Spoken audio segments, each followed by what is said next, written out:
Hi. So I just wanted to thank Thornton Tomasetti for having us and for everyone for coming. We're really excited to just hear the rest of the talks today and get our hands dirty Saturday and Sunday. So with that, I'll just begin.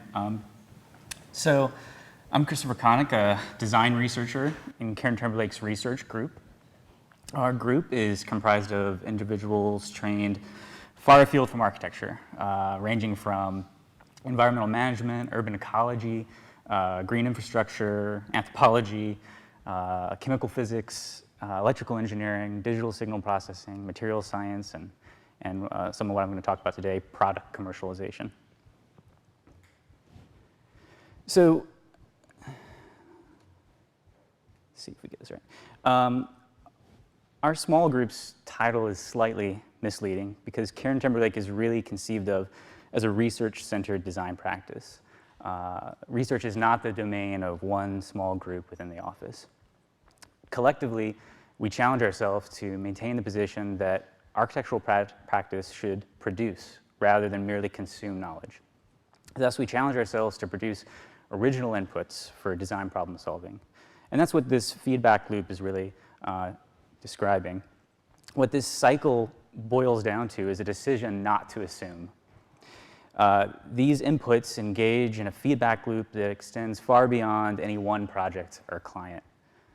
The buildings we create are test beds. We consider them test beds that have the potential to yield significant feedback for future design problems.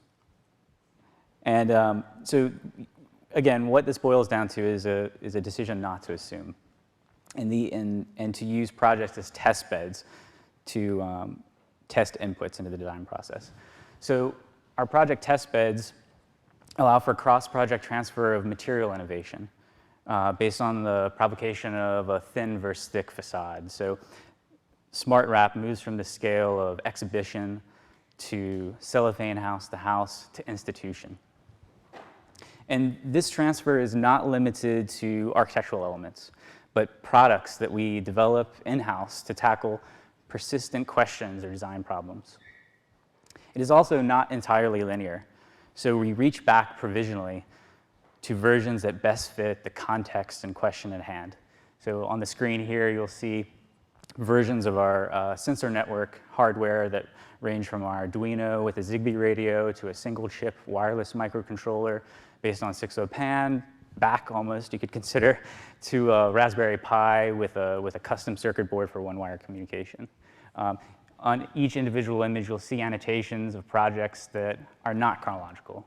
And that's on purpose. Each piece of hardware was developed for a specific question, and sometimes those questions cut across multiple projects.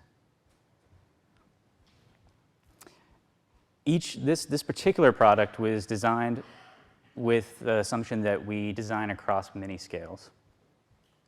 These many scales also have modes of measurement that best fit them. We source data such as team-wide files, 30 years of weather data, figures for irradiance, sky cover, temperature, relative humidity, precipitation, wind speed, wind direction, all averaged into a file for energy modeling and simulation. And within this normative practice, we're mindful that such data can only ever represent the past. So we question that, and we produce Team-Y Plus, which we run Team-Y files through linear regressions and our own algorithm to create our very own Team-Y Plus file, which allows us to understand the degree with which the original TMY file may accurately predict weather patterns, yielding separate best and worst case scenarios for input into energy simulations. Simultaneously, we consistently seek to develop a more nuanced understanding of a site's microclimate, observing that there are probably dramatic differences between an airport along the river and an overshadowed urban site. And then, which begs the question, should data collected at an airport be applied to an urban site? Moreover, we consistently ask how we measure at an architectural scale. Our new office has swivel vents at the raised floor for each workstation and occupant to adjust to their liking. And how do we measure the effects of this granular kind of flexibility within the office? We also survey and rapidly assess to collect data that provides insight on the performance of ecological systems, such as a green roof. Each plant is marked in a spatially explicit manner, and we question what resolution should or can we measure thermal or moisture patterns on these roofs. So building monitoring as a practice typically makes use of a limited number of sensors to create a coarse understanding of average conditions within a space at various points within a mechanical system. Such methods, while useful for understanding overall building operation, do not provide thermal information at a resolution that's relevant to the micro conditions impacting an individual building occupant. These questions led us to investigate how to measure at a scale and price point applicable to architects. While the market has many industrial-grade, end-to-end telemetry solutions and many low price point static offerings, we felt there was a large middle ground for low-cost, high-density sensoring. That led us to develop a system that consists of nodes which can handle long strings of sensors attached to trunk cables to get an incredibly high density of data collection. This node wirelessly communicates with a cloud-based backend that we developed. In addition, we've been developing a front end to represent that data, to question that data, to bracket that data. But instead of focusing on the inner workings of this system, I'd like to walk through how it is enabled measurement at multiple scales and phases, moving through 3 different projects in which we applied the sensor network to post-occupancy, pre-design, and a continuous feedback loop. So in terms of post-occupancy or post-planting, we have the Green Roof Survey. And the Green Roof Survey grew out of a desire to know how our roofs perform on a very basic level. Beginning with the Yale Sculpture Gallery, a project with no irrigation or maintenance after the first year, the survey grew to a multi-year investigation of different roofs. And we were fascinated by the opportunity to understand a really complex dynamic system and break down its component parts. And this survey immediately seems like it was about change over time, and it is. But it's also about resolution and the limits of our control. On the left, you'll see a planting plan from construction drawings, and typically this is how we think of a roof: large blobs and part sun and part shade. You could think of this even as a corollary to the zones and energy model, very coarse. What our surveys show is something much richer and many more systems at work than those implied in the simple diagram to the left. In order to suss out that richness and understand those systems, we had to develop new methodologies. There were existing methodologies for surveying plants, but they didn't answer the questions that we wanted to ask. So the first thing was we went about and defined a methodology for surveying these green roofs, using simple by hand forms and observation and notation and annotation guidelines and a strict grid for the site. We were able to make these dense diagrams you see here. So the initial surveys, when combined with coarse insulation analysis, allowed us to understand shade and moisture regimes in a way that we hadn't before. Architects typically think that shade is bad for plants. I know I did. But we found that the highest species richness, biodiversity, and plant health was in areas with less solar exposure. So we analyzed vegetative cover, species richness, biodiversity, all these topics. But these metrics are really about vegetation dynamics, landscape performance, and they still pass over some of the core questions that started the whole investigation, which is building performance, something we're still very interested in. One of the reasons why we build green roofs for stormwater management, managed thermal transfer. And so these new questions determine new methodologies and modes of measurement. So we went back and adapted our existing sensor network to accept soil moisture sensors. We replaced soil moisture, temperature, and relative humidity sensors across the original survey grid to better understand building and performance while gaining new overlays for our landscape analysis. So The additional granularity allowed us to go beyond our coarse simulation of insulation that didn't account for the varied surface of the green roof for the undergrowth, for how the drainage actually performed, not just based on sloping arrows on a plan. So the next project, we had a pretty rare opportunity for the renovation and addition to Tulane School of Architecture. We were able to deploy sensors early enough to capture several seasons of data before design. And this was especially helpful as the existing structure's thermal performance was difficult to determine, with 5 different mechanical systems, no existing building monitoring, and highly divergent comfort feedback from students and faculty. We were also not able to censor the greater floor area in a similar fashion to the green roof. Due to access issues and the churn of student desk allocation, we were forced to look at the surfaces that surrounded each space. And this proved an interesting problem. And really what it did was we had to acknowledge that context can require new methodology and new modes of measurement. So what we did was we leveraged the data that we did collect, the temperature of each studio's surrounding surfaces, to map mean radiant temperature, the area-weighted mean temperature of all of the objects surrounding the body. So in this case, you'll see a sample studio with spheres across the entire floor plate in a grid. Those spheres, as you can see here, are mapping windows, apertures, and contain an average, a weighted average, the mean radiant temperature of the space. We're able to apply those to the floor plan and identify thermal asymmetries and stratification within the existing building.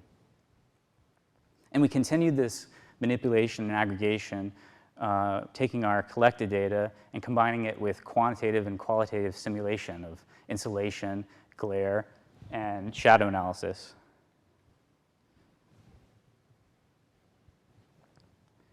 So this combination provides a holistic view of the existing and new construction, acknowledging performative criteria as well as simply the patterns cast on the floor of a building based on louvers.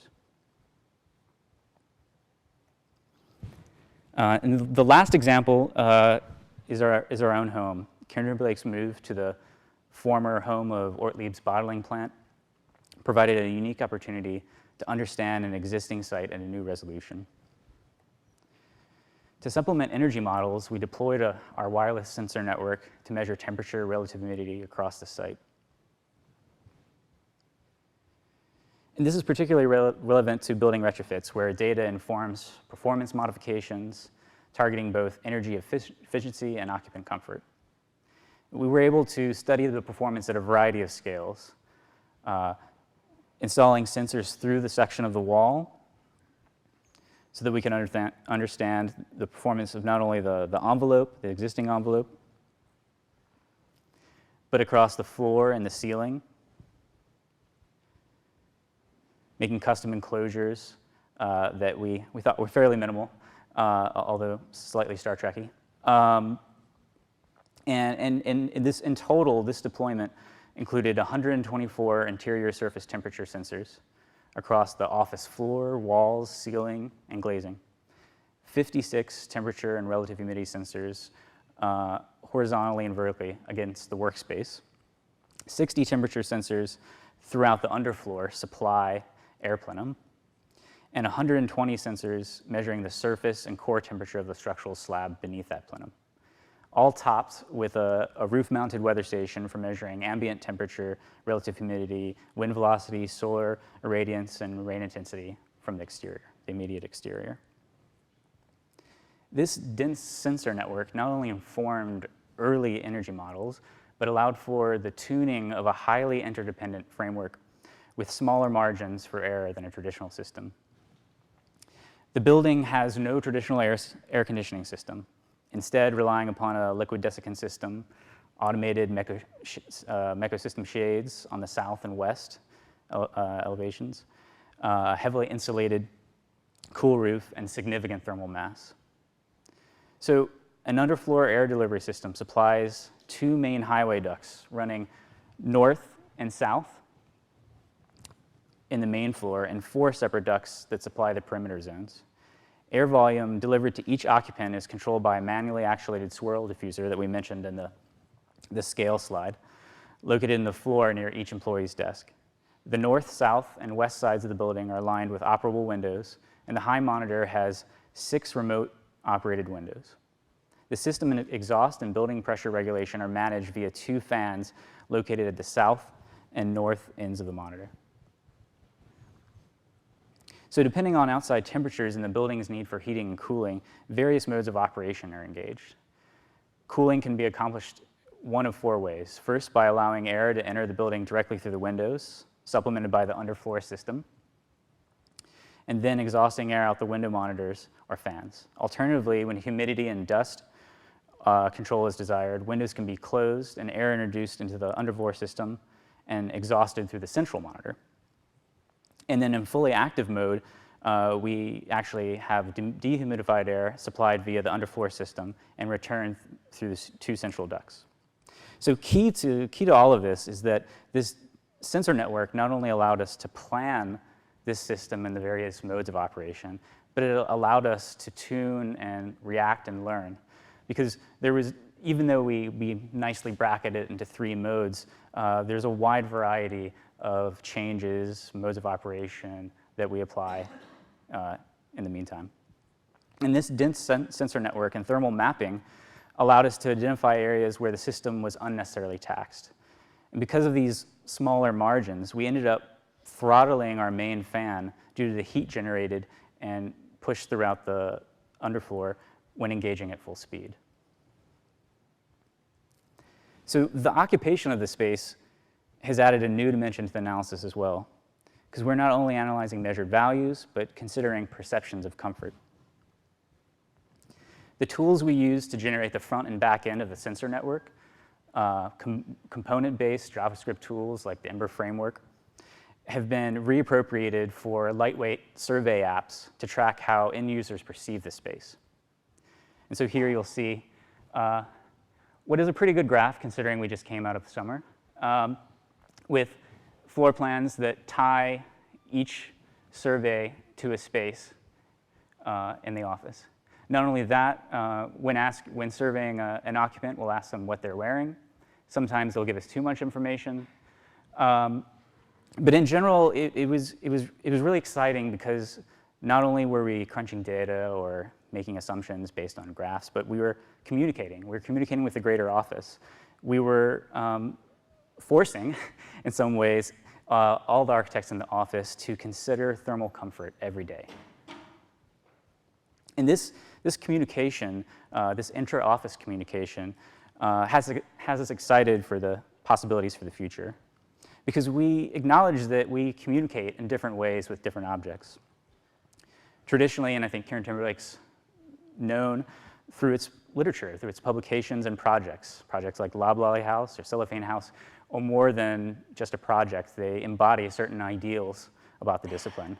Refabricating architecture was a provocation to the discipline and created a discussion that we continue today. But we also acknowledge that other products like Tally also frame discussions. They're not just merely commercial products that we put to market, but they have values and they push ideas like LCA, embodied energy, farther than we think they had been before. Not only that, they allow other offices and beyond the discipline, in terms of contractors, building owners, LCA practitioners, to ask questions in a way they hadn't before, which gets us really excited. Because we view this sensor network as more than just a kit of hardware that we've labored over, but the questions that it'll enable to ask. Because inherent into the whole development of this product has been an acknowledgement that it's not just the hardware, it's the questions that we asked, it's the way we store the data, it's the way we organize the data, the way that we represent it, and then the way we provide an infrastructure for others to leverage it in their own projects. So, and with that, I'm done. Thanks.